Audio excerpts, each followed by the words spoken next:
there is no cause for Asperger's. Nobody knows where it comes from.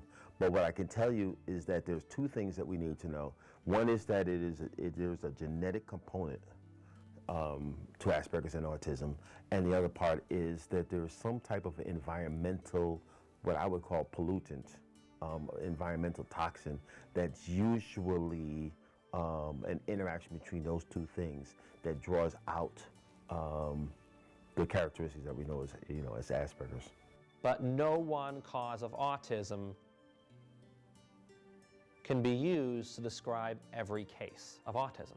Now, I'm going to say very honestly, I think in some cases, genetics played a part. Maybe in some cases, toxins played a part. In some cases,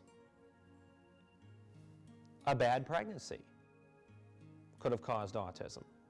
I myself, for example, was the product of a very difficult pregnancy. I was also born prematurely.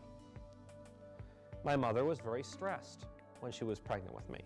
And I have heard stories of kids with autism who have developed symptoms after developing vaccinations. There could also be a combination.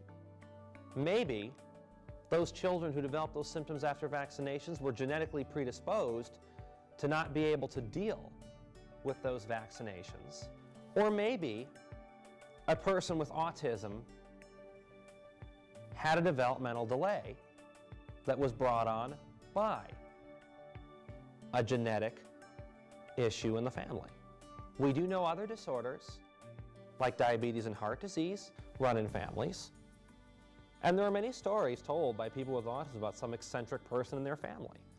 My grandfather, for example, was not well liked by many people. He was an eccentric man. And in fact, there are many stories about eccentric people in families of children with autism. But the way I see it, there's no one cause.